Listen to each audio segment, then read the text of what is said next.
Assalamualaikum warahmatullahi wabarakatuh. Perkenalkan, nama saya Dan Hidayat, NPM 20210200469 dari kelas H. Langsung saja kita mulai. 1. Zakat. Zakat adalah salah satu rukun Islam. Zakat secara bahasa berarti tumbuh dan bertambah, dan menurut syariat berarti sedekah, wajib dari sebagian harta, sebab dengan mengeluarkan zakat maka pelakunya akan tumbuh, mendapat kedudukan tinggi di sisi Allah Subhanahu wa taala dan menjadi orang yang suci serta disucikan. Juga bisa berarti berkah, bersih, suci, subur, dan berkembang maju. Macam-macam zakat. Secara garis besar ada dua macam, yaitu zakat harta benda atau mal dan zakat fitrah. Mengenai zakat mal sendiri menurut bahasa berarti harta. Jadi zakat mal yaitu zakat yang harus dikeluarkan setiap umat muslim terhadap harta yang dimiliki yang telah memenuhi syarat haul dan nishabnya.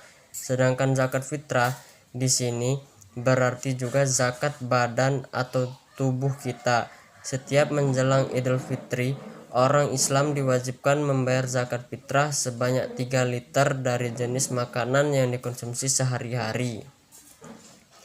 Harta-harta yang wajib dizakati diantaranya emas dan perak, hasil tambang dan tanaman jahiliyah, penemuan benda-benda terpendam, rikas, barang dagangan, makanan pokok dan buah-buahan, binatang ternak, perusahaan, dan penghasilan.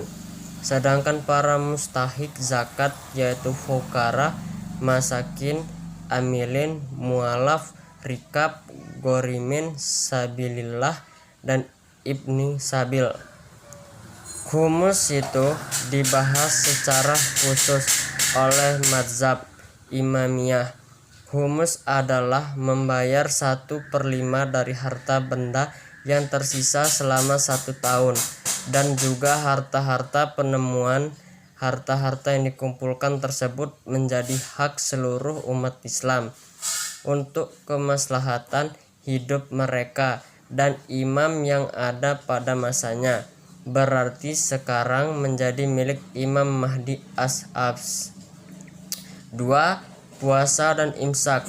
Secara etimologi, puasa yang dalam bahasa Arab berarti siam dan sahum sama artinya dengan imsak yang berarti menahan. Setidaknya itu pengertian yang dibuat oleh Syekh Muhammad bin Qasim Al-Ghazi dalam karyanya Fath al-Qarib al-Mujib. Dalam bahasa kita, imsak dan puasa adalah dua kata yang berbeda dan sama dalam beragam pengertian.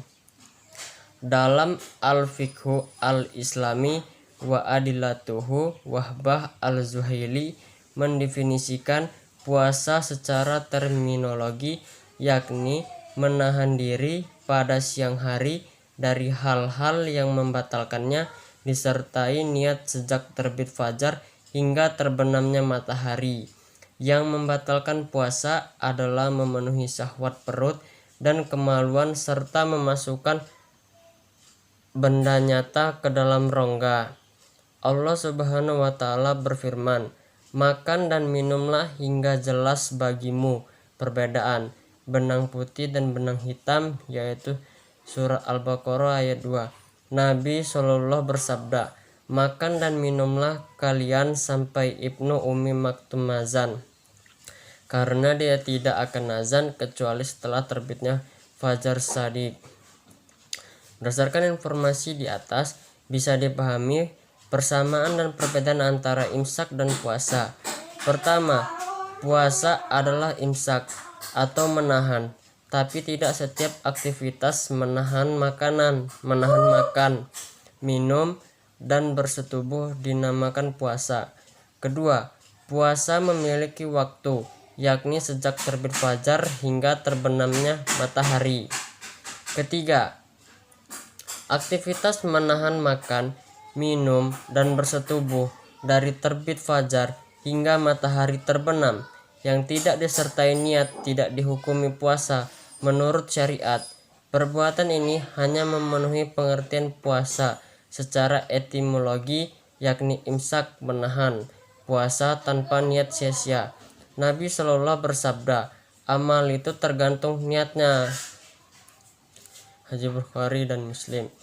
Yang dimaksud dengan niat puasa di sini adalah bukan membaca lafaz niat dalam bahasa Arab yang dilakukan sendirian atau berjamaah dan dipimpin oleh imam tarawih.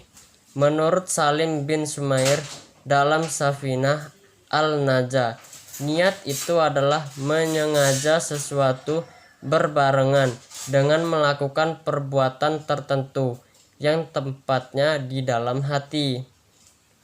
Keempat, secara sosiohistoris, imsak adalah penanda waktu, yakni sejak usai makan sahur sampai Ibnu Ummi Maktum mengumandangkan azan subuh. Sepanjang waktu imsak, kita masih boleh makan dan minum. Dalam bahasa kita, sesudah azan subuh itu apapun aktivitas menahan bukan dinamakan imsak, tapi dinamakan siam atau sahum, puasa itu sendiri. 3. Tayamum. Jadi, tayamum adalah pengganti bersuci dengan air untuk melaksanakan sholat. Secara etimologis bahasa, tayamum berarti kehendak, al-qasdu, atau kehendak melakukan hal tertentu. Dalam istilah fikih, tayamum diartikan sebagai proses mengusapkan debu atau tanah yang suci pada muka dan kedua tangan sebagai pengganti wudhu dan mandi besar. Untuk dapat melaksanakan ibadah seperti sholat, tayamum wajib dilakukan pada saat air tidak ada atau kondisi ketika seseorang tidak bisa menggunakan air. Tayamum sah dilaksanakan jika mengerjakan semua rukun dan syarat-syarat sah tayamum. Tayamum juga bisa dilakukan dengan dinding. Itu saja yang bisa saya sampaikan. Bila ada salah kata saya mohon maaf. Saya akhiri. Wassalamualaikum warahmatullahi wabarakatuh.